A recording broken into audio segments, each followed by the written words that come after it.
Boordii filannoo biyyaalessaa ibsa baaseen lammiileen kaardii filannoo dirqiin akka fudhatan gochuun seeraan ala ta'uu beeksise. Namni kaardii filannoo hin fudhanne tajaajila mootummaa fi hawaasummaa irraa dhorkamuun akka hin dandeenye ifoomseera.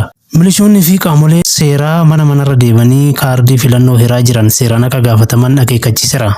Dhaabbanni Chaayinaa Ming Yang Group jedhamu torbee dhufu keessaa qarshii biliyoona 10 oliin investimentii Itoophiyaa keessatti akka jalqabu koomishiniin investimentii Itoophiyaa beeksise. Kunniin hangafoota oduutii amma gara bal'ina oduutti dabarra.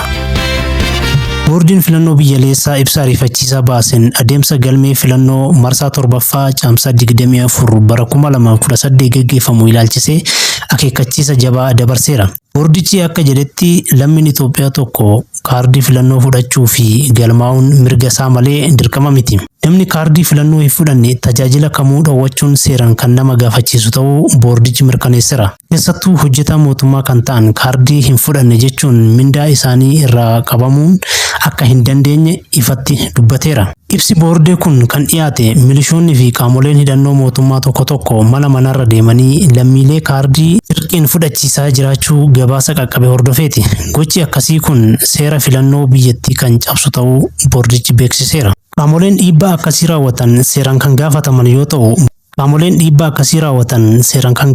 yoo ta'u, bakkeewwan gochi akkasiitti raawwate boordichi hanga bu'aa filannoo haquutti tarkaanfii jabaa akka fudhatu akeekkachiiseera. Mootummoonni naannolee fi bulchiinsi magaalotaa duula seeraan alaa kana hatattamaan akka dhaaban gaafateera. Boordiin filannoo biyyaalessaa lammiileen dhiibbaan akkanaa irra gahe hundi hatattamaan boordichaaf akka gabaasan waamicha dhiyeesseera.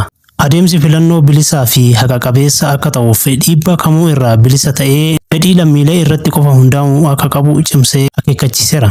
Adeemsi galmee filannoo marsaa torbaffaa kun gara fuulduraatti maal fida? Nutis dhimma kana hordofnee isiniin gahuu keenya itti fufnaa. Tuulama miidiyaa sabiskiraayib gochuun dagatinaa.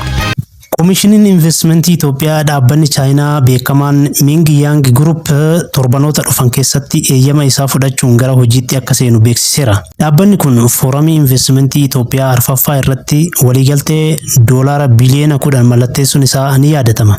Akka ibsa koomishinichaatti hooggantoonni olaanoon dhaabbatichaa haala ariitiin gara hojiitti seenuu danda'an irratti hooggantoonni olaanoo koomishinii investimentii tajaajila elektiriikaa Itoophiyaa fi humna elektiriikaa Itoophiyaa waliin marii bal'aa taasisaniiru.